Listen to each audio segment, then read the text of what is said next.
দুনিয়ার এই সকল রঙিন স্বপ্ন দেখা বাদ দাও। হে মুমিন সৈনিক, হে ইমানদার, জিন্দেগীর সফলতা যদি পেতে চাও, আসো আল্লাহর দ্বীনের সৈনিকের খাতায় নাম লিখে দাও। আল্লাহর দ্বীনের সৈনিক হয়ে বাঁচলে গাজী, মরলে শহীদ, এ পথেই জীবনের কামিয়াবি আর সফলতা। ইসলামের জন্য সৈনিক চাই, সৈনিক। ইসলাম সৈনিক চায়।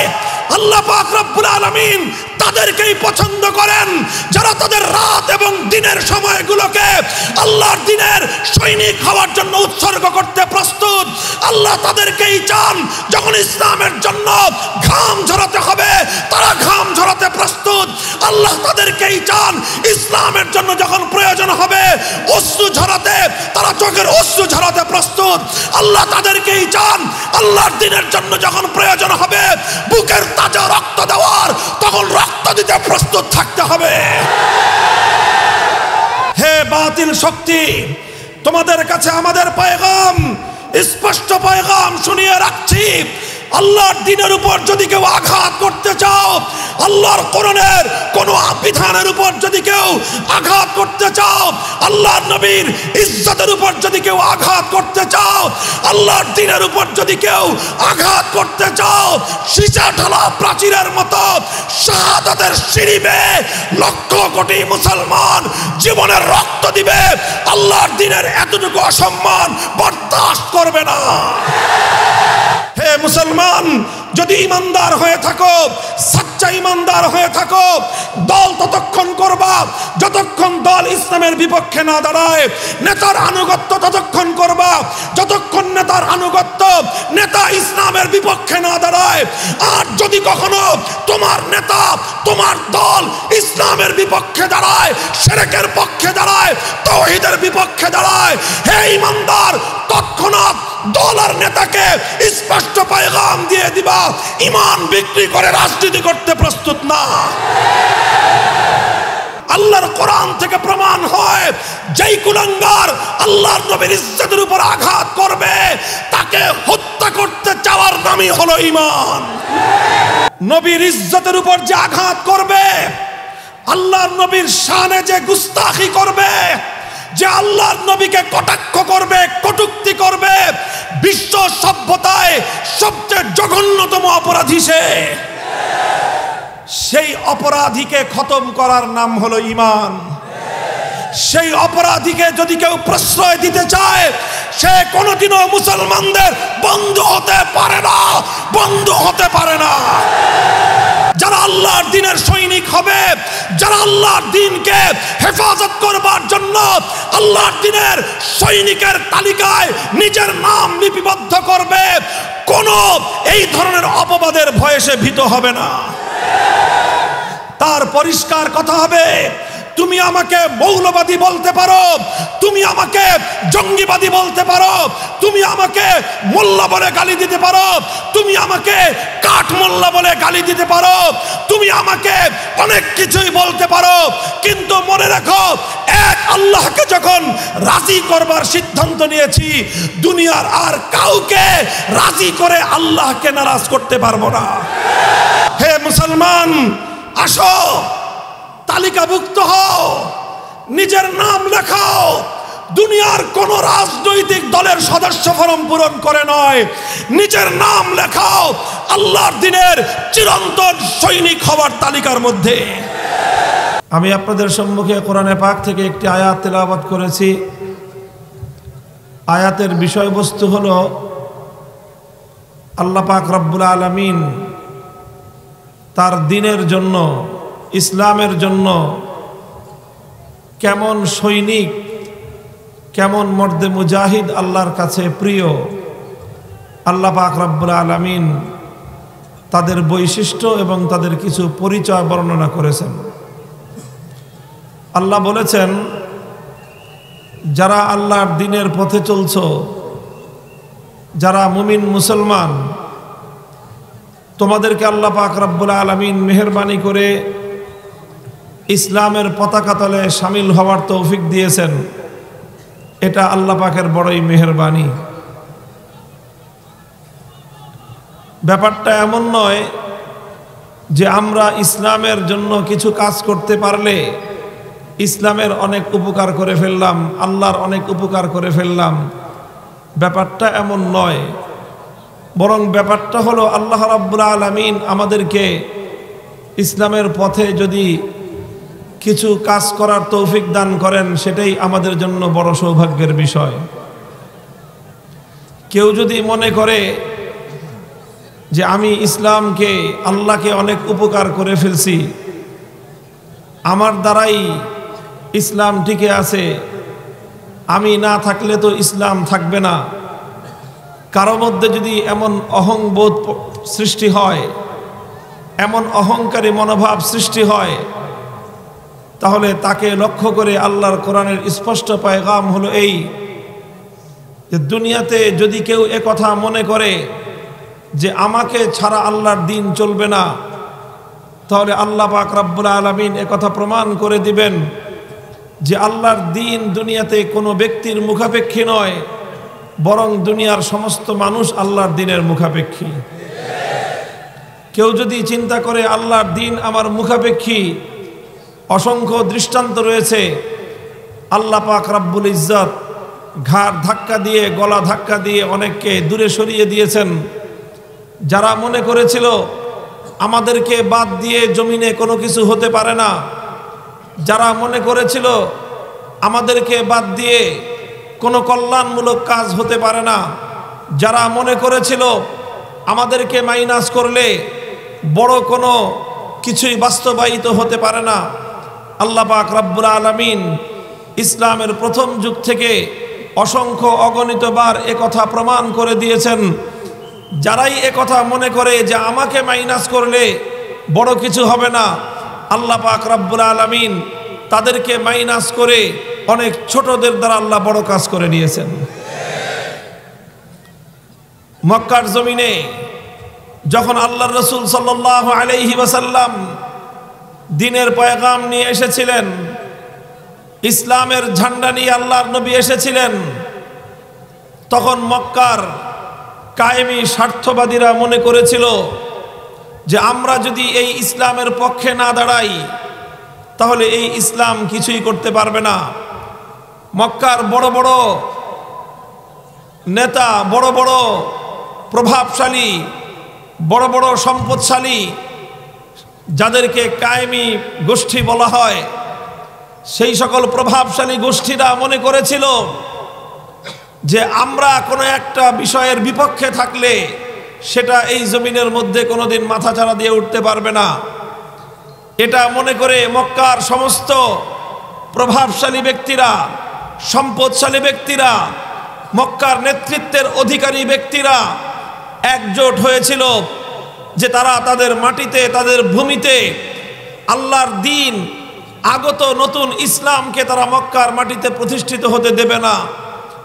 এই জন্য আবু জাহালের মতো মক্কার কায়েমি স্বার্থবাদী, উমাইয়া ইবনে খালাফের মতো মক্কার শিল্পপতি, এরকম এক একজন বড় বড় ব্যক্তি তারা সকলে ঐক্যবদ্ধ হয়ে আল্লাহর দ্বীনের অগ্রযাত্রাকে রুখে দেওয়ার চেষ্টা করেছিল। কিন্তু আমার আল্লাহ পাক রব্বুল আলামিন যখন চেয়েছেন আল্লাহর দ্বীনকে আল্লাহ পাক বিজয়ী করবেন, আল্লাহ পাক রব্বুল আলামিন অনেক বড় কোনো ব্যক্তিকে, অনেক বড় কোনো ব্যক্তির প্রয়োজন আল্লাহ মনে করেননি, অনেক প্রভাবশালী ব্যক্তির প্রয়োজন আল্লাহ মনে করেননি, অনেক সম্পদশালী ব্যক্তির প্রয়োজন আল্লাহ পাক মনে করেননি। বেলাল যে হাবাস সুহাইব আজরুম, বেলাল যে হাবাস সুহাইব আজরুম, যে খাকে মক্কা আবু চাহল ইচে বল আজাবিস, আল্লাহ পাক রব্বুল আলামিন সেই হাবাসা থেকে বেলাল হাবাসীর মতো কৃতদাসকে আল্লাহ কবুল করে নিয়েছেন। সেই পারস্য দেশ থেকে শতবর্ষী সালমানে ফার্সিকে এনে আল্লাহ ইসলামের সৈনিক হিসেবে দাঁড় করিয়ে দিয়েছেন। রোম থেকে সুহাইবে রুমিকে আল্লাহ পাক ইসলামের জন্য কবুল করে নিয়েছেন। খাব্বাব ইবনুল আরাত্তার মতো কৃতদাসকে আল্লাহ পাক ইসলামের জন্য কবুল করে নিয়েছেন। মামুলি সাধারণ মানুষেরা আল্লাহর দ্বীনের জন্য যখন আল্লাহর কাছে মকবুল হয়ে গিয়েছেন, আল্লাহর দ্বীনের ঝান্ডা নিয়ে তারা দাঁড়িয়ে গিয়েছেন। আবু জাহাল, উতবা, শাইবা, ওয়ালিদ ইবনে মুগীরা, ওয়ালিদ ইবনে উতবার মতো বিশাল নেতৃত্বের অধিকারী, প্রভাবের অধিকারী মানুষগুলো পরাজিত হয়ে গেছে। দুর্বলদের হাতে দ্বীনের ঝান্ডা সমুন্নত হয়ে গিয়েছে। মুহতারাম হাজিরিন, এটাই হলো ইসলামের ইতিহাস। ইসলামে কথা মানুষকে খুব ভালো করে বুঝিয়ে দিতে চায় যে আল্লাহর দ্বীনকে যদি কেউ মনে করে যে এটা তো দুর্বল, ইসলাম তো দুর্বল, কেউ যদি মনে করে ইসলামপন্থীরা তো দুর্বল, কেউ যদি মনে করে ইসলামপন্থীরা তো গরিব, অর্থনৈতিকভাবে তারা দুর্বল, কেউ যদি মনে করে ইসলামপন্থীরা তো সামরিকভাবে দুর্বল, কেউ যদি মনে করে আল্লাহর দ্বীনের সৈনিকরা তো সর্বদিক থেকে তারা দুর্বল, রাজনৈতিক প্রতিপত্তি নেই, সম্পদের আধিপত্য নেই, তাদের কাছে সামাজিক ক্ষমতা নেই, সুতরাং এই সমস্ত দুর্বল মোল্লা মৌলবীদেরকে দিয়ে, এই সমস্ত দুর্বল গরিবদেরকে দিয়ে, আর এই সমস্ত দুর্বল মানুষদেরকে দিয়ে আল্লাহর জমিনে ইসলাম কায়েম হতে পারে না। কেউ যদি এ কথা মনে করে, ইসলাম হাজারবার এ কথার প্রমাণ রেখেছে। ইসলামের ১৫০০ বছরের ইতিহাসে হাজারো বার এ কথার তুমি প্রমাণ খুঁজে পাবে। যারা ইসলামের বিপক্ষে গিয়েছে, আল্লাহ রাব্বুল আলামিন তাদেরকে ইসলাম থেকে ঘাট ধাক্কা দিয়ে দূরে সরিয়ে দিয়ে এমন দুর্বল মানুষের হাতে ইসলামের ঝান্ডা আল্লাহ তুলে দিয়েছেন। আর সেই দুর্বল শ্রেণীর মাধ্যমেই দুনিয়াতে আল্লাহর দ্বীনের বিপ্লব সাধিত হয়েছে। এই জন্য মুহতারাম হাজিরিন, আল্লাহ পাক রব্বুল আলামিন আমাদেরকে বিনয় শিক্ষা দিয়েছেন, বিনয় শিক্ষা দিয়েছেন, অহংকার নয়। আল্লাহ রব্বুল আলামিন আমাদেরকে এই অনুভূতি শিখিয়েছেন, আমি যদি নিজেকে আল্লাহর দ্বীনের জন্য ইম্পর্টেন্ট মনে করি, আল্লাহ রব্বুল আলামিন দুনিয়ার কোনো ব্যক্তির মুহতাজ নয়, আল্লাহর দ্বীনকে দুনিয়াতে জিন্দা করবার জন্য। আল্লাহ বলেছেন, ইয়া আইয়ুহাল্লাযীনা আমানু মান ইয়ারতাদ্দা মিনকুম আন দীনিহি ফাসাউফা ইয়াতিল্লাহু বিকওমিন ইউহিব্বুহুম ওয়া ইউহিব্বুনাহু আযিল্লাতিন আলাল মুমিনিনা আইজ্জাতিন আলাল কাফিরিন। আল্লাহ বলেছেন, কেউ যদি মনে করে যে আমরা দুনিয়া থেকে, আমরা ইসলামের পথ থেকে সরে দাঁড়ালে, আমরা যদি ইসলামের পক্ষে কাজ না করি, তাহলে বুঝি ইসলাম দুনিয়াতে টিকবে না। আল্লাহ রাব্বুল আলামিন বলেছেন, যদি কেউ এমন মনে করো তাহলে শুনে রাখো, তোমরা যদি ইসলামকে ছেড়ে চলে যাও, আল্লাহ পাক রাব্বুল আলামিন তোমার মুখাপেক্ষী নয়। আল্লাহ ইসলামের জন্য নতুন একটা বাহিনী তৈরি করে দিবেন, নতুন কিছু লোককে আল্লাহ পাক দাঁড় করিয়ে দিবেন। এমন কিছু মানুষ এমন জায়গা থেকে বের হয়ে আসবে, এমন কিছু মানুষ ইসলামের পক্ষে দাঁড়িয়ে যাবে, যারা ইসলামের পক্ষে দাঁড়াবে কোনোদিন তুমি কল্পনাও করনি। আল্লাহ পাক রব্বুল আলামিন সবার দ্বারা দ্বীনের কাজ নেন না, আল্লাহ সবার দ্বারা ইসলামের খেদমত নেন না। আল্লাহর কাছে ইসলামের খেদমত নেওয়ার জন্য কিছু মানদণ্ড রয়েছে। আল্লাহ পাক রব্বুল আলামিন সেই মানদণ্ডের ভিত্তিতে ইসলামের জন্য সৈনিক রিক্রুট করেন। আল্লাহ পাক ইসলামের সৈনিক রিক্রুট করেন কিছু মানদণ্ডের ভিত্তিতে। যেমন দেখবেন আমাদের দেশেও সারা দুনিয়াতেই যে কোনো বাহিনীতে, যে কোনো আপনার বাহিনীতে যদি আপনি ভর্তি হতে চান, আপনি সেটা সেনাবাহিনী হোক, নৌবাহিনী হোক, বিমান বাহিনী হোক, এমনকি বেসামরিক বাহিনী, পুলিশ বাহিনীতে হোক, যদি কেউ এই সকল বাহিনীতে ঢুকতে চায়, তাহলে তার কিছু ক্রাইটেরিয়া, তার কিছু মানদণ্ড আছে না নাই? সেনাবাহিনীতে ভর্তি হওয়ার জন্য শিক্ষাগত যোগ্যতার প্রয়োজন, শারীরিক উচ্চতার প্রয়োজন, তার সিনা কতটুকু বক্ষ প্রশস্ত হতে হবে সেটার মানদণ্ড আছে, শারীরিক সুস্থতার মানদণ্ড আছে। এই সবগুলো ক্রাইটেরিয়া যখন একজন ব্যক্তি উত্তীর্ণ হয়, তারপরে তার আবার যাচাই হয়, বাছাই হয়, ছাঁটাই হয়, পরীক্ষা হয়, অনেক কিছুতে যখন সে উত্তীর্ণ হয়, তখনই একজন মানুষ কেবলমাত্র সৈনিক হওয়ার জন্য সেনাবাহিনীতে সুযোগ পায়। একই কথা বিমান বাহিনীর, একই কথা নৌবাহিনীর, এমনকি একই কথা পুলিশ বাহিনীর। যে কেউ পুলিশে গেলেই চাকরি পায় না। পুলিশে চাকরি পাওয়ার জন্য, একজন পুলিশ হওয়ার জন্য, আইন শৃঙ্খলা রক্ষাকারী বাহিনীর সদস্য হওয়ার জন্য তার মধ্যে কিছু ক্রাইটেরিয়া, কিছু দক্ষতার, যোগ্যতার প্রয়োজন আছে না নাই?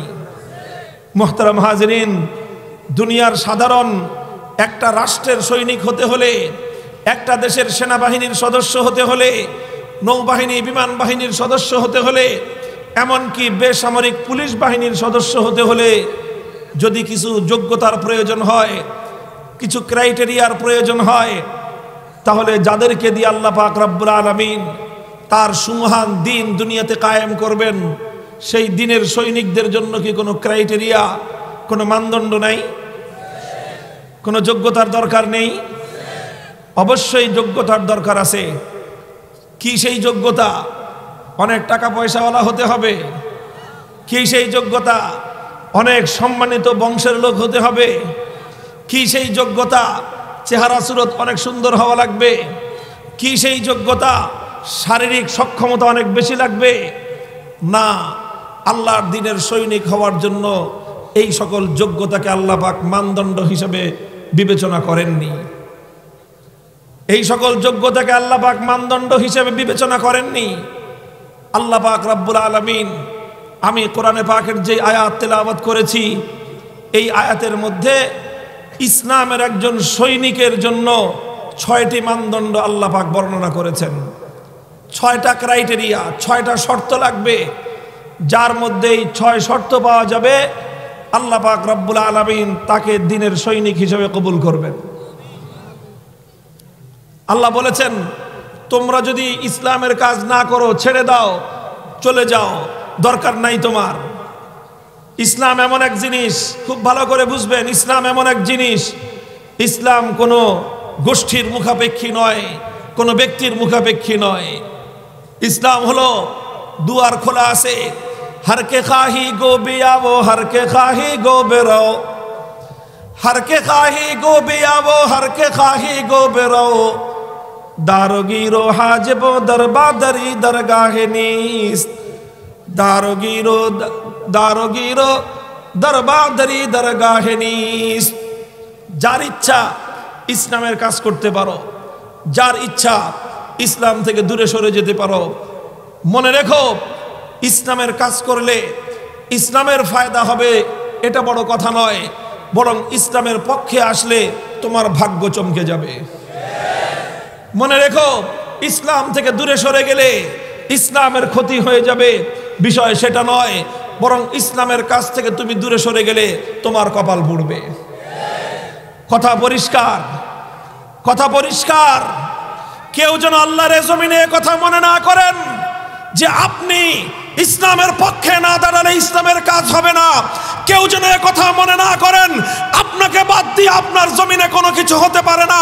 কেউ যেন কথা মনে না করেন কোনো ভূখণ্ডে তাকে মাইনাস করে কোনো কিছু হতে পারে না। আমার আল্লাহ হাজারবার কথা প্রমাণ করে দিয়েছেন। অনেক প্রভাবশালীকে আমার আল্লাহ কানে ধরে উৎখাত করে দিয়ে দুর্বল মানুষের দ্বারা আল্লাহ তার দ্বীনকে জিন্দা করে দিয়েছেন।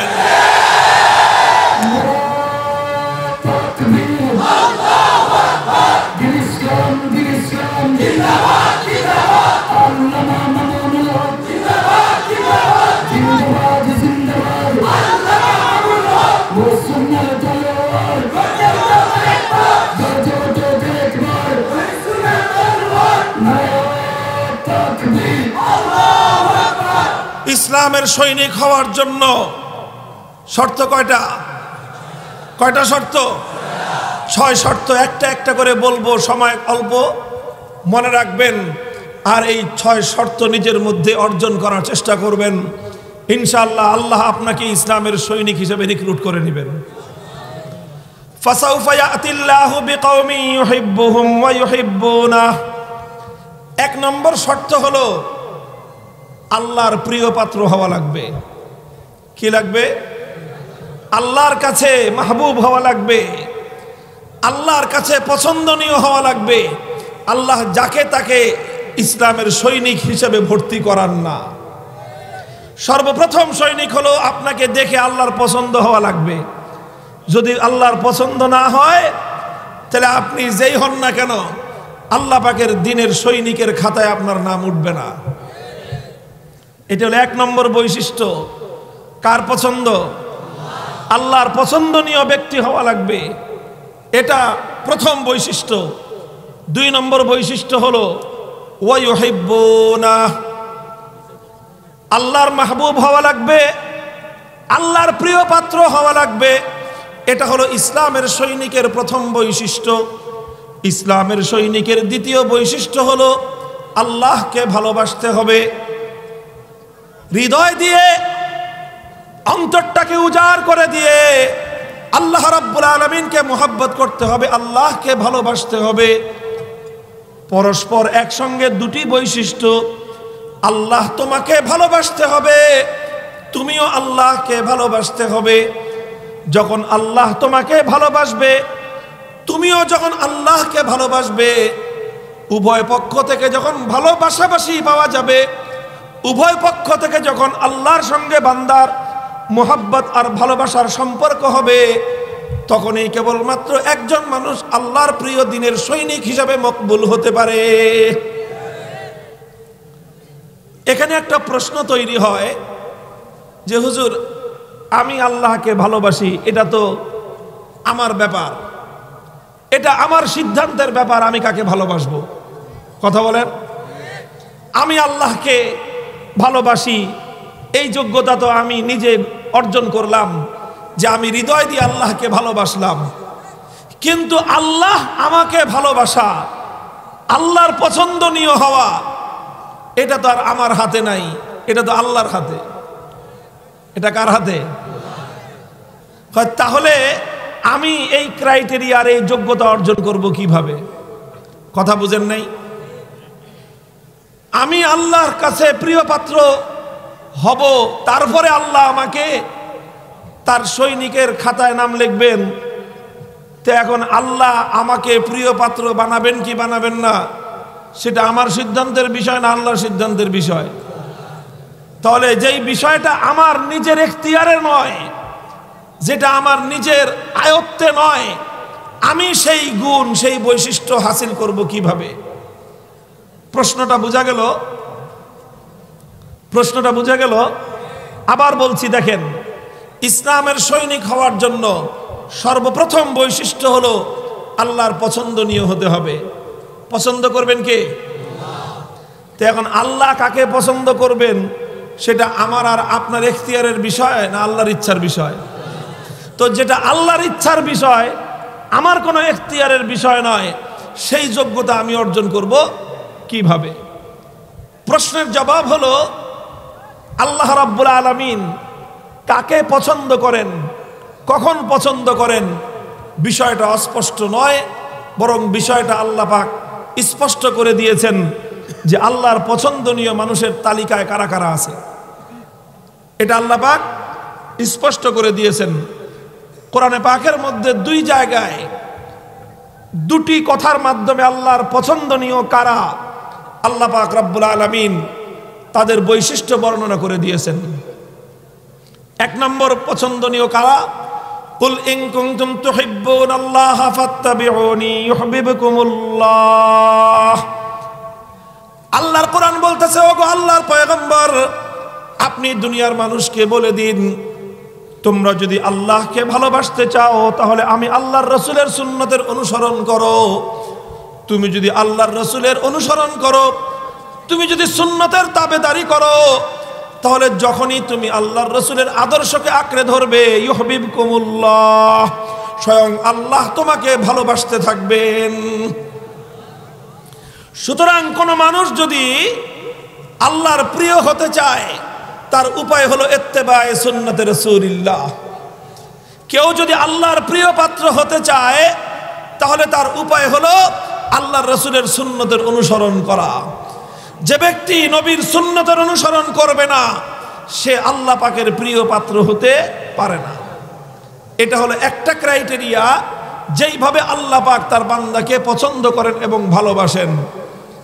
কোরআনে পাকের আরেক জায়গায় আল্লাহ পাকের ইরশাদ করেছেন, ইন্নাল্লাহা ইউহিব্বুল্লাযীনা ইউকাতিলুনা ফী সাবিলিহি সাফফান কাআন্নাহুম বুনয়ানুম মারসুস।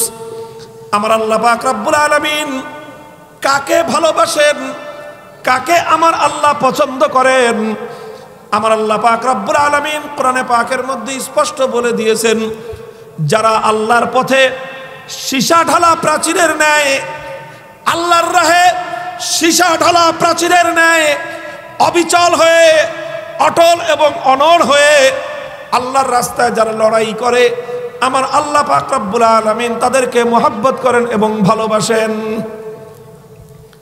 ক্যামেরাটা লাগাইছেন কে? ড্রোন ক্যামেরাটা? হ্যাঁ, তামসা করতেছেন পুরা মাহফিলের লোকজনের মনোযোগ তো আপনার ড্রোন ক্যামেরার দিকে। এটা উপরে উঠান, কাম পান না, দাঁড়ান, এটাকে উপরে রাখেন, আওয়াজ যেন না আসে মানুষের দিকে।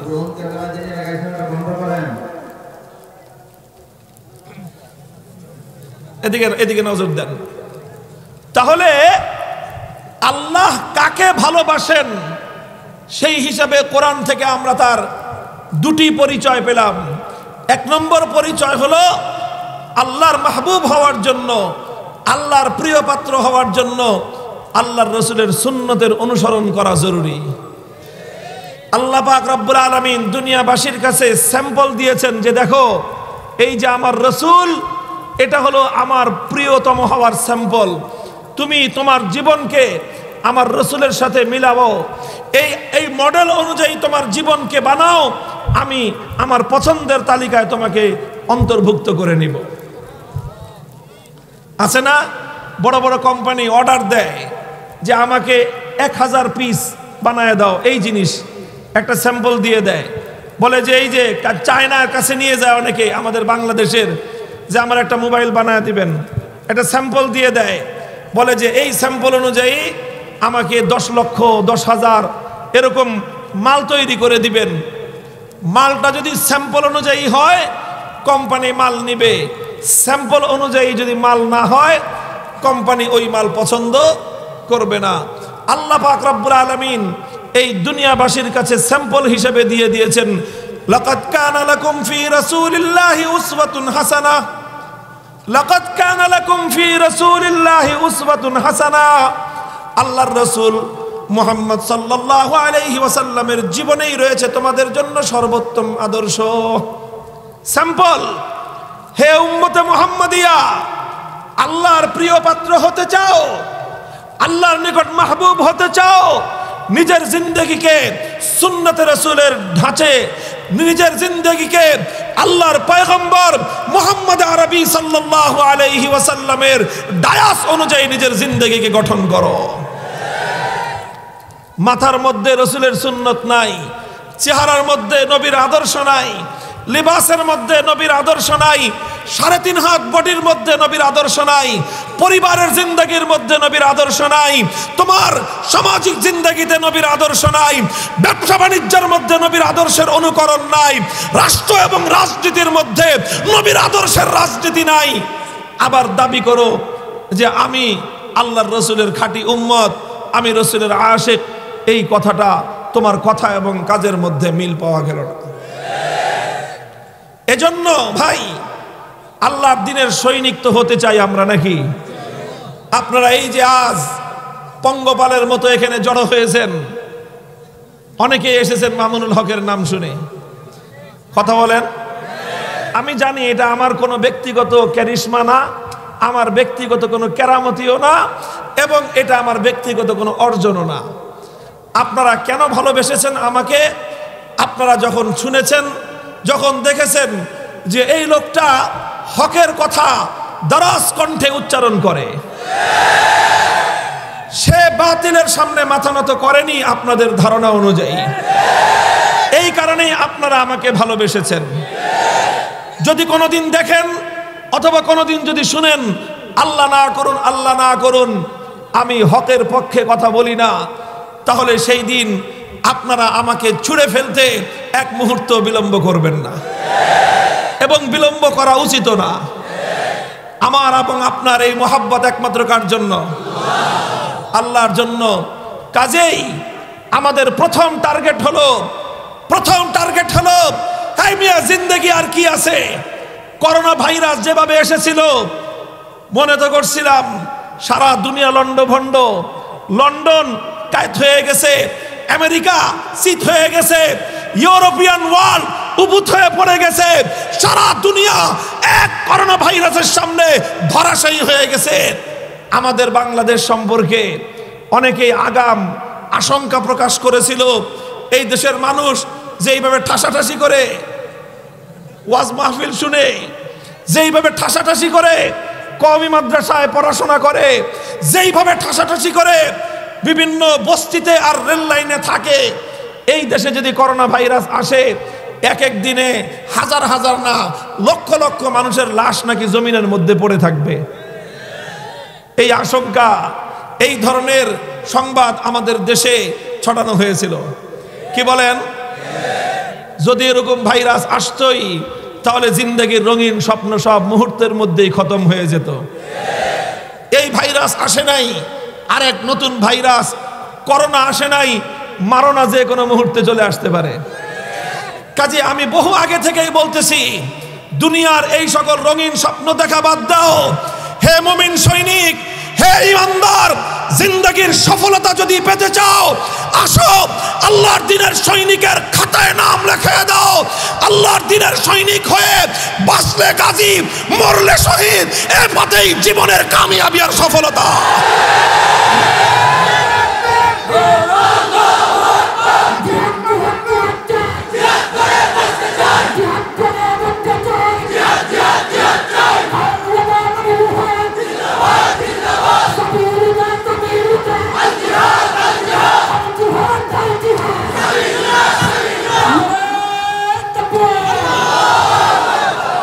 ইসলামের জন্য সৈনিক চাই, সৈনিক। ইসলাম সৈনিক চায়। আল্লাহ পাক রব্বুল আলামিন তাদেরকেই পছন্দ করেন যারা তাদের রাত এবং দিনের সময়গুলোকে আল্লাহর দ্বীনের সৈনিক হওয়ার জন্য উৎসর্গ করতে প্রস্তুত। আল্লাহ তাদেরকেই চান যখন ইসলামের জন্য ঘাম ঝরাতে হবে তারা ঘাম ঝরাতে প্রস্তুত। আল্লাহ তাদেরকেই চান ইসলামের জন্য যখন প্রয়োজন হবে অশ্রু ঝরাতে তারা চোখের অশ্রু ঝরাতে প্রস্তুত। আল্লাহ তাদেরকেই চান আল্লাহর দ্বীনের জন্য যখন প্রয়োজন হবে বুকের তাজা রক্ত দেওয়ার তখন রক্ত দিতে প্রস্তুত থাকতে হবে।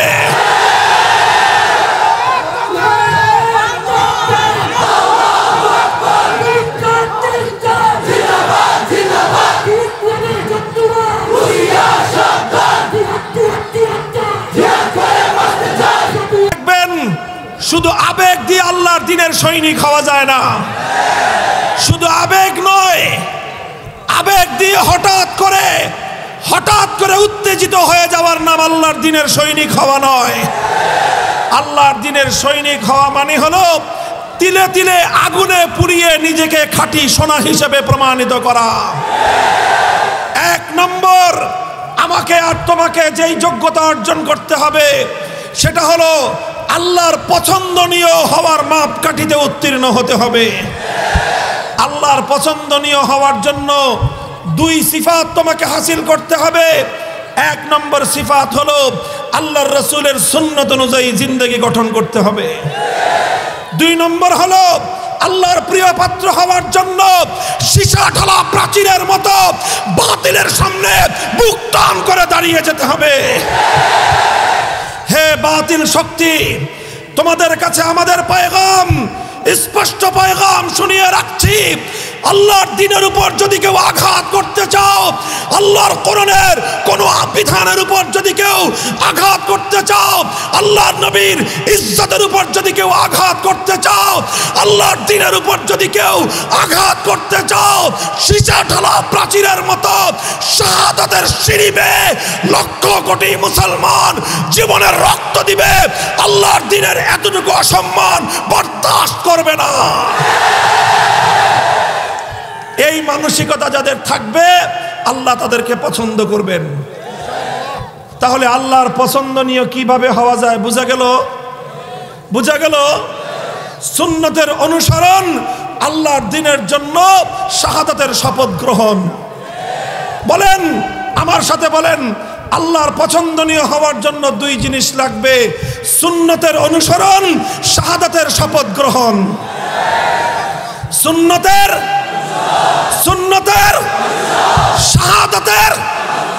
শাহাদাতের এই দুই বৈশিষ্ট্য যার মধ্যে থাকবে, আমি ওয়াদা করতে পারি, আমি কসম খেয়ে বলতে পারি, আল্লাহ তাকে ভালোবাসবেন। এটা হলো দ্বীনের সৈনিকের প্রথম বৈশিষ্ট্য। দ্বিতীয় বৈশিষ্ট্য হলো আল্লাহকে ভালোবাসতে হবে। কাকে? ওয়াল্লাযীনা আমানু আশাদ্দু হুব্বাল লিল্লাহ। হৃদয়ের মধ্যে সবচেয়ে বেশি ভালোবাসা থাকবে কার? আল্লাহর চেয়ে অন্য কাউকে বেশি ভালোবাসা যাবে না। অন্য যে কেউ আল্লাহর ভালোবাসার পথে অন্তরায় তৈরি করতে আসবে, সেই বাধা উপড়ে ফেলতে হবে। অন্য যে কেউ আল্লাহর মুহাব্বত, আল্লাহর পথে ভালোবাসার ক্ষেত্রে অন্তরায় তৈরি করবে, সেই অন্তরায়, সেই বাধা নিজে অপসারণ করতে হবে। আল্লাহর পথে ভালোবাসার ক্ষেত্রে অনেক সময় নিজের পরিবার বাধা হয়ে দাঁড়ায়, অনেক সময় স্ত্রী বাধা হয়ে দাঁড়ায়, অনেক সময় সন্তান বাধা হয়ে দাঁড়ায়, অনেক সময় বন্ধু বান্ধব বাধা হয়ে দাঁড়ায়, অনেক সময় নিজের সার্কেল বাধা হয়ে দাঁড়ায়, অনেক সময় নিজের রাজনীতি বাধা হয়ে দাঁড়ায়, অনেক সময় নিজের রাজনৈতিক দল বাধা হয়ে দাঁড়ায়, অনেক সময় নিজের রাজনৈতিক নেতা বাধা হয়ে দাঁড়ায়। আমার ব্যক্তিগত পর্যবেক্ষণ হলো, সাম্প্রতিক সময়ে আল্লাহর দ্বীনের পথে যেই সকল বড় বড় বাধাগুলো আল্লাহকে ভালোবাসার ক্ষেত্রে অন্তরায় হয়ে দাঁড়ায়, তার মধ্যে একটা বড় বাধা হলো এই আল্লাহ বিমুখ হওয়া ধর্মহীন রাজনীতি। ধর্মহীন রাজনীতি মানুষকে আল্লাহর প্রতি 100% মোহাব্বত এবং ভালোবাসা লালন করার ক্ষেত্রে অন্তরায় হয়ে দাঁড়ায়। যারা ধর্মহীন রাজনীতি করো, যারা ধর্ম বিরোধী রাজনীতি করো, তোমাদেরকে আমি ছোট্ট করে একটা পয়গাম শোনাই। তোমরা দেশের উন্নয়নের জন্য, মানুষের সেবা করবার জন্য, জনগণের সেবা করার জন্য রাজনৈতিক ক্ষমতার দরকার আছে না নাই? রাজনৈতিক ক্ষমতা থাকলে মানুষের কিছু সেবা করা যায়, এলাকার কিছু উন্নয়ন করা যায়, যদি সৎ উদ্দেশ্য থাকে। অনেক মানুষ আছে রাজনীতি করে ভালো নিয়তে, এলাকার উন্নয়ন করবে, জনগণের সেবা করবে। আর অনেকের তো নিয়ত ভালো থাকে না, রাজনীতি করে গম চুরি করার জন্য, রাজনীতি করেই দুর্নীতি করার জন্য, রাজনীতি করে আঙ্গুল ফুলে অবৈধ সম্পদ কামায়ে কলাগাছ হওয়ার জন্য। ওই রাজনীতি না, যারা প্রচলিত রাজনীতি করো এলাকার উন্নয়নের জন্য, জনগণের কল্যাণের জন্য, আমি তোমাদেরকে বলছি, ঠিক আছে, তুমি এই রাজনীতি করো, তবে মনে রেখো তোমার এই রাজনীতি যেন কখনো আল্লাহর পথে তোমার জন্য প্রতিবন্ধক হয়ে না দাঁড়ায়। তুমি করতেছো করো, তুমি এলাকার উন্নয়ন করতেছো রাজনীতি করে করো, দল করে জনগণের সেবা করতেছো করো, আমি তোমাকে বাধা দিব না। কিন্তু মনে রেখো, কখনো যদি তোমার দল আর তোমার নেতা ইসলামের বিপক্ষে গিয়ে দাঁড়ায়, কখনো যদি তোমার দল তোমাকে ডাকে আসো ওলামায়ে কেরামের বিপক্ষে আসো, কখনো যদি তোমার নেতা তোমাকে ডাক দেয় আসো শিরকের পথে আসো, আলেমরা তাওহীদের পক্ষে নেমেছে, সুতরাং আলেমদেরকে ঠ্যাঙ্গাতে হবে আসো, তখন কি করবা তুমি? তখন তোমার সামনে হলো ঈমানের পরীক্ষা, তখন তোমার সামনে পরীক্ষা, তুমি আল্লাহকে বেশি ভালোবাসো না তোমার নেতাকে বেশি ভালোবাসো। তখন তোমার সামনে পরীক্ষা, আল্লাহর দ্বীন ইসলামকে বেশি ভালোবাসো না তোমার রাজনৈতিক দলকে বেশি ভালোবাসো। হে মুসলমান, যদি ইমানদার হয়ে থাকো, সচ্চা ইমানদার হয়ে থাকো, দল ততক্ষণ করবা যতক্ষণ দল ইসলামের বিপক্ষে না দাঁড়ায়। নেতার আনুগত্য ততক্ষণ করবা যতক্ষণ নেতার আনুগত্য নেতা ইসলামের বিপক্ষে না দাঁড়ায়। আর যদি কখনো তোমার নেতা, তোমার দল ইসলামের বিপক্ষে দাঁড়ায়, শিরকের পক্ষে দাঁড়ায়, তাওহীদের বিপক্ষে দাঁড়ায়, হে ইমানদার, তৎক্ষণাৎ দল আর নেতাকে স্পষ্ট পয়গাম দিয়ে দিবা, ঈমান বিক্রি করে রাজনীতি করতে প্রস্তুত না।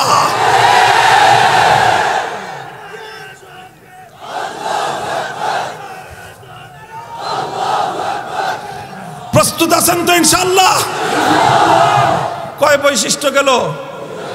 আল্লাহর পছন্দনীয় হওয়া, আল্লাহকে পছন্দ করা। 3 নম্বর বৈশিষ্ট্য হলো আজিল্লাতিনা আলাল মুমিনিন। 4 নম্বর বৈশিষ্ট্য হলো আইজ্জাতিনা আলাল কাফিরিন। ইসলামের সৈনিক হওয়ার জন্য 3 নম্বর বৈশিষ্ট্য, 3 নম্বর ক্রাইটেরিয়া আমার আল্লাহ পাক রব্বুল আলামিন বর্ণনা করেছেন। ইমানদারদের প্রতি নম্র এবং কোমল হওয়া লাগবে। যারা মুসলিম, যারা ইসলামের পক্ষে আছে, যারা ঈমানের পক্ষে আছে, তাদের প্রতি নম্র এবং কোমল হওয়া লাগবে। ব্যক্তিগত কোনো শত্রুতার কারণে কোনো মুসলিম ভাইয়ের সঙ্গে দ্বন্দ্বে জড়ানো যাবে না। ব্যক্তিগত শত্রুতা, সম্পদ নিয়ে গন্ডগোল, পারিবারিক কোনো ঝামেলা ইত্যাদি কারণে আরেকজন পাক্কা ইমানদারের সঙ্গে কশ্চিনকালেও বড় ধরনের শত্রুতা তুমি পোষণ করবা না, কঠোর আচরণ করবা না। হে ইমানদার, আপনি যেই হন না কেন, আপনি যেই হন না কেন, শিক্ষিত হন, অশিক্ষিত হন, আপনি কৃষক হন, আপনি শ্রমিক হন, আপনি রাজনীতিবিদ হন, আপনি চাকরিজীবী হন, আপনি রাষ্ট্রের প্রশাসনিক কোনো কর্মকর্তা হন অথবা আইন শৃঙ্খলা রক্ষাকারী বাহিনীর সদস্য হন, আপনি যদি আল্লাহর নিকট গ্রহণযোগ্য হতে চান, তাহলে যারা ইসলামের পক্ষে আছে তাদের ব্যাপারে কখনো আপনি শক্ত এবং কঠোর হতে পারবেন না। আপনি শক্ত হবেন ইসলামের জন্য যারা কাজ করে, সেই মুসলিমের, সেই ইসলামের জন্য যারা উৎসর্গিত প্রাণ, তাদের প্রতি যদি আপনি কঠোর হন, কঠোর হতে পারবেন, কিন্তু আল্লাহ রাব্বুল আলামিনের মকবুলের খাতা থেকে আপনার নাম কাটা যাবে। কাজেই মুসলমানদের প্রতি পরস্পর নম্র এবং কোমল হতে হবে। 3 নম্বর বৈশিষ্ট্য। 4 নম্বর বৈশিষ্ট্য আইজ্জাতিনা আলাল কাফিরিন। মুসলমানদের প্রতি, ইমানদারদের প্রতি, আল্লাহর প্রিয় বান্দাদের প্রতি আমি যতটা নম্র এবং কোমল, আবার বিপরীত দিকে যারা আল্লাহর দুশমন, ওদের প্রতি বজ্র কঠোর হতে হবে। আল্লাহর দুশমনদের প্রতি কোনো নমনীয়তাকে প্রশ্রয় দেওয়া যাবে না। যখন কারো সম্পর্কে জানবো সে আল্লাহর দ্বীনের বিপক্ষে, যখন কারো সম্পর্কে জানবো সে আল্লাহর রাসূলের দুশমন, যখন কারো সম্পর্কে জানবো সে আল্লাহর দ্বীনের দুশমন, সে আমার যত আপনজন হোক না কেন, দ্বীনের দুশমনের সাথে ইমানদারের কোনো খাতির থাকতে পারে না। দ্বীনের দুশমনের বিরুদ্ধে বজ্র কঠোর হওয়া লাগবে। কেমন বজ্র কঠোর? ছোট্ট একটা ঘটনার দৃষ্টান্ত দেই। হযরতে সাদ ইবনে আবি ওয়াক্কাস রাদিয়াল্লাহু তাআলা আনহু, উহুদের জিহাদ যখন চলে, হযরতে সাদ ইবনে আবি ওয়াক্কাস আল্লাহর পয়গম্বরের অত্যন্ত ঘনিষ্ঠ একজন সাহাবী, অনেক উঁচু মর্যাদার সাহাবী, আহাদুল আশারাতিল মুবাশশারা, জান্নাতের সুসংবাদ পেয়েছিল দুনিয়াতে থেকে 10 জন সাহাবী। কয়জন? আল্লাহর নবী বলেছেন আবু বকর ফিল জান্নাহ, ওমর ফিল জান্নাহ, ওসমান ফিল জান্নাহ, আলী ফিল জান্নাহ, সাদ ফিল জান্নাহ, সাঈদ ফিল জান্নাহ। এভাবে একে একে 10 জনের নাম ঘোষণা করে আল্লাহর নবী বলেছেন এরা দুনিয়াতে চলাফেরা করতেছে কিন্তু জান্নাতের টিকিট ওদের জন্য কনফার্ম। তাদের মধ্যে একজন সাদ ইবনে আবি ওয়াক্কাস রাদিয়াল্লাহু তাআলা আনহু। এই সাদের একজন ভাই ছিল, আপন ভাই। একই বাবার সন্তান, নাম হলো তার উতবা ইবনে আবি ওয়াক্কাস। উহুদের জিহাদের দিন উতবা কাফেরদের পক্ষ হয়ে মুসলমানদের বিরুদ্ধে লড়তে মাঠে এসেছে। মাঠে এসে উহুদের দিন আপনারা জানেন আল্লাহর নবীর উপর বেঈমানরা বহু হামলা করেছিল। আল্লাহর নবীর উপর আঘাতের পর আঘাত তারা শানিয়েছিল। নবীজি আঘাতে আঘাতে জর্জরিত হয়ে পড়েছিলেন। নবীজির মাথা ভেঙেছিল, দান শহীদ হয়েছিল। নবীজির গাল থেকে ঠোঁট কেটে রক্ত ঝরেছিল। কপাল থেকে নবীর রক্ত ঝরতে ঝরতে নবীজির পূর্ণ চেহারাটা রক্তে রঞ্জিত হয়ে গিয়েছিল। রক্ত ঝরতে ঝরতে আমার নবী বেহুশ হয়ে মাটিতে পড়ে গিয়েছিলেন। ওই যে নবীজির উপর আক্রমণ করেছিল যেই সকল দুরাচারেরা, সেই দুরাচারদের মধ্যে ইতিহাসের পাতায় 3 জনের নাম পাওয়া যায়। একটার নাম আব্দুল্লাহ ইবনে কামিয়া, আরেকজনের নাম আব্দুল্লাহ ইবনে শিহাব আজ-জুহরি, আরেকজনের নাম হলো উতবা ইবনে আবি ওয়াক্কাস। উতবা ইবনে আবি ওয়াক্কাস হলো ওই যে নবীর প্রিয় সাহাবী সাদ ইবনে আবি ওয়াক্কাস রাদিয়াল্লাহু তাআলা আনহুর এক মায়ের পেটের আপন ভাই। তিনি যখন জানতে পারলেন যে তার ভাই নবীজির চেহারা থেকে রক্ত ঝরিয়েছে, নবীর চেহারাকে রক্তে রঞ্জিত করেছে, কি ছিল সাদ ইবনে আবি ওয়াক্কাস রাদিয়াল্লাহু আনহুর প্রতিক্রিয়া? তিনি কি প্রতিক্রিয়া ব্যক্ত করেছেন? তিনি এমন করেছেন, আচ্ছা ঠিক আছে, যেহেতু আমার ভাই করেছে কাজেই বিষয়টা নিয়ে আমি বেশি উচ্চবাচ্য না করি। যেহেতু আমার ভাই অপরাধটা করেছে সুতরাং আমি একটু হাইড করে যাই। যেহেতু আমার ভাই এই অপকর্ম করেছে সুতরাং আমি এক্ষেত্রে আর বড় ধরনের কোনো প্রতিক্রিয়া ব্যক্ত না করি। এই ছিল ওনার প্রতিক্রিয়া? না, হাদিসের পাতা উল্টান, কি কথা পাওয়া যায়? সাদ ইবনে আবি ওয়াক্কাস বলেন, ফামা হারিস্তু আলা কাতলি আহাদিন হিরসি আলা কাতলি আখি উতবা ইবনে আবি ওয়াক্কাস লিমা ফাআলা বিরাসূলিল্লাহি সাল্লাল্লাহু আলাইহি ওয়াসাল্লাম। তিনি বলেন যে আল্লাহর কসম, আমি আমার জীবনে কোনো মানুষকে খুন করার জন্য এতটা পাগল হই নাই। আমার এক মায়ের পেটের আপন ভাইকে খুন করার জন্য যতটা পাগল পারা আমি হয়েছি যখন আমি শুনলাম যে আমার ভাইয়ের হাত আল্লাহর নবীর রক্ত দিয়ে রঞ্জিত হয়েছে। মুহতারাম হাজিরিন, এটা হলো ইসলাম, এটা হলো ঈমান, এটা হলো হুব্বে রাসূল, এটাই হলো ইশকে রাসূল। যখন তিনি শুনেছেন নিজের ভাইয়ের হাত আল্লাহর নবীর রক্ত দিয়ে রঞ্জিত হয়েছে, নিজের মাথায় খুন চলে গেছে, নিজের ভাইকে হত্যা করে নবীর শরীর থেকে রক্ত ঝরাবার বদলা নেওয়ার জন্য তিনি পাগল হয়ে গিয়েছেন।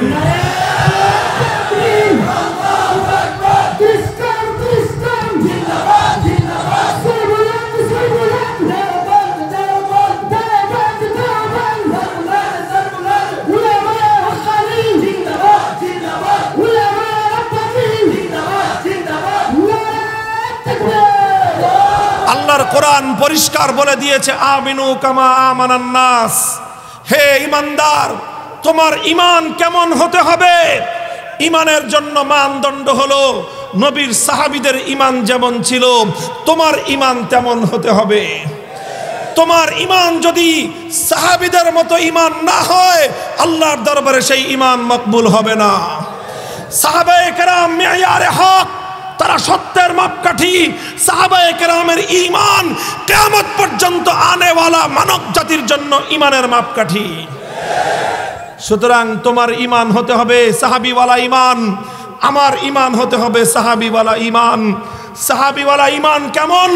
সাহাবী যখন শুনতে পায় কোন কুলাঙ্গারের হাত আল্লাহর নবীর রক্তে রঞ্জিত হয়েছে তখন সাহাবী এটা চিন্তা করেন না সেই কুলাঙ্গার নিজের ভাই না নিজের বন্ধু। সাহাবী এই কথার পরোয়া করেন না সেই কুলাঙ্গার নিজের দলের না আরেক দলের। পরিষ্কার সাহাবী মনে করেন আমার নবীর রক্তে যার হাত রঞ্জিত হবে সে যদি আমার আপন ভ্রাতৃত্বের বন্ধনের কেউ হোক, সে আমার ঘনিষ্ঠ বন্ধু কেউ হোক, সেই হলো আমার জানের দুশমন। কাজেই যতদিন আল্লাহর নবী হায়াতে ছিলেন ততদিন নবীর দুশমন নবীর রক্তে নিজেদের হাত রঞ্জিত করত। যখন আল্লাহর নবী দুনিয়া থেকে বিদায় নিলেন এরপর থেকে নবীর দুশমন নবীর রক্তে নিজের হাত রঞ্জিত করতে পারে না, তবে নবীর ইজ্জত নষ্ট করে নিজের হাতকে সে কলঙ্কিত করতে পারে। কি বললাম? নবীর জীবদ্দশায় নবীর দুশমন নবীর রক্ত দিয়ে নিজের হাত রঞ্জিত করত, নবীর ইন্তেকালের পর নবীর দুশমন নবীর ইজ্জতের উপর আক্রমণ করে নিজের হাতকে কলঙ্কিত করে। সাহাবায়ে কেরাম নবীর যুগে যে নবীকে গালি দিয়েছে, নবীর যুগে যে নবীকে আঘাত করেছে, তাকে হত্যা করার জন্য পাগল হয়েছিলেন। সুতরাং আল্লাহর কোরআন থেকে প্রমাণ হয়, যেই কুলাঙ্গার আল্লাহর নবীর ইজ্জতের উপর আঘাত করবে, তাকে হত্যা করতে চাওয়ার নামই হলো ঈমান।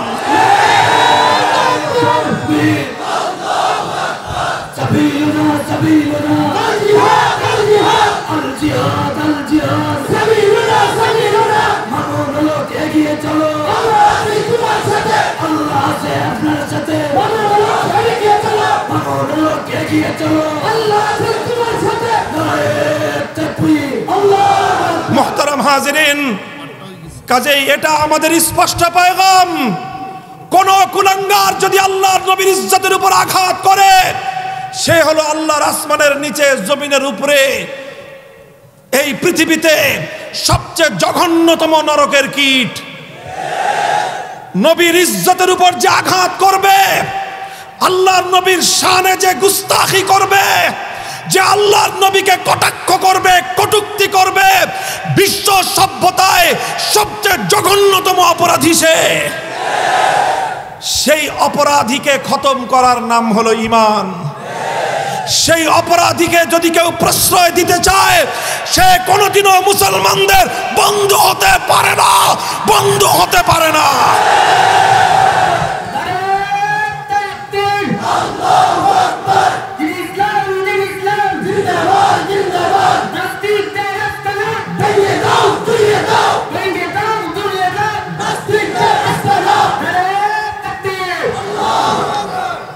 পাঁচ নম্বর বৈশিষ্ট্য, ইউজাহিদুনা ফি সাবিলিল্লাহ, আল্লাহর পথে আমরণ সংগ্রামের ময়দানে নামতে হবে।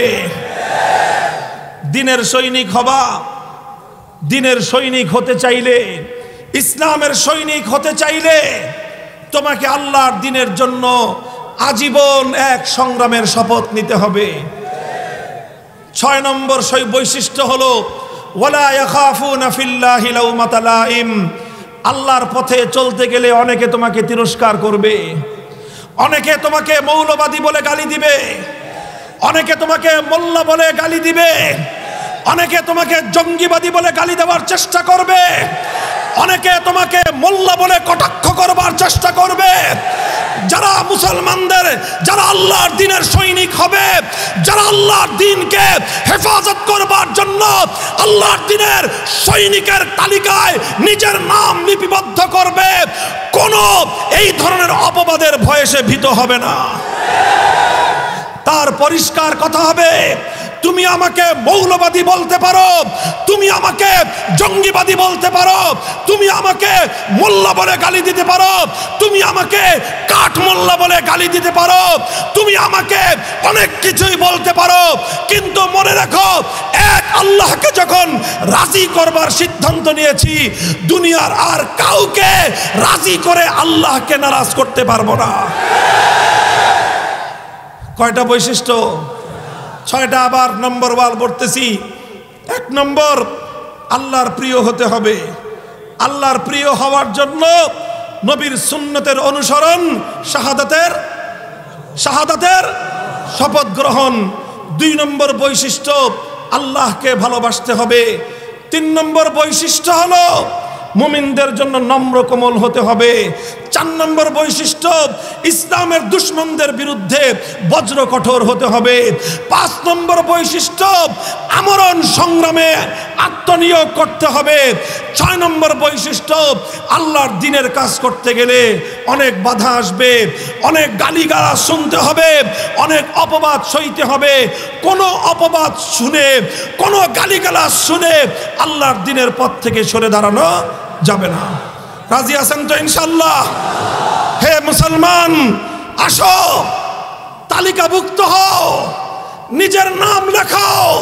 দুনিয়ার কোন রাজনৈতিক দলের সদস্য ফরম পূরণ করে নয়, নিজের নাম লেখাও আল্লাহর দিনের চিরন্তন সৈনিক হওয়ার তালিকার মধ্যে।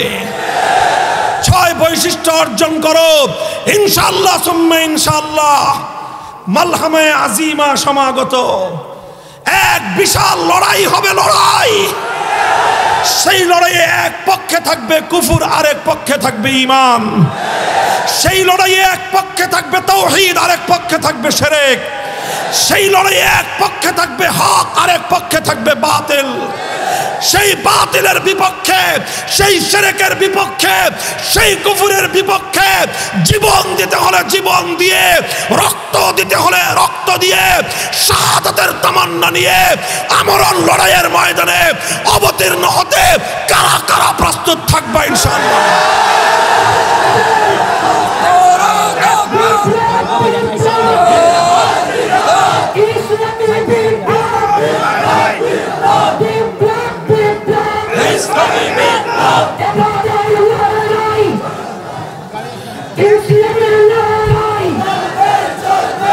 প্রস্তুত থাকবেন তো ইনশাআল্লাহ?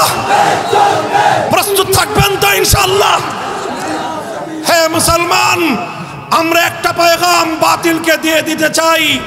তোমরা আমাদের সম্পদ কেড়ে নাও, তেমন কিছু বলবো না। তোমরা আমাদের ইজ্জতের উপর আঘাত হানো, তেমন কিছু বলবো না। তোমরা আমাদের স্বার্থ জলাঞ্জলি দাও, তেমন কিছু বলবো না। কিন্তু আমাদের ঈমান যদি কেউ কেড়ে নিতে চায়, আমাদের ঈমানের কোনো বিষয়ের উপর যদি কেউ হামলা করতে চায়, ঈমানের দুশমনদেরকে এক চুল পরিমাণ ছাড় দেওয়া হবে না। প্রস্তুত আছেন তো ইনশাআল্লাহ? নাসরুম মিনাল্লাহি ওয়া ফাতহুন করিব। আমি আপনাদেরকে ঐতিহাসিক বিজয়ের আগাম সুসংবাদ দিয়ে যাচ্ছি। আমি আর আপনি যদি 6 বৈশিষ্ট্য হাসিল করতে পারি, ইনশাআল্লাহ সেদিন সমাগত। আমার আর আপনার হাত ধরে আমাদের এই প্রাণপ্রিয় মাতৃভূমিতে কালেমার পতাকা উড়বে, কালেমার পতাকা উড়বে ইনশাআল্লাহ। সে আভাস পাওয়া যাচ্ছে। وآخر دعوانا الحمد لله رب العالمين والسلام عليكم ورحمة الله।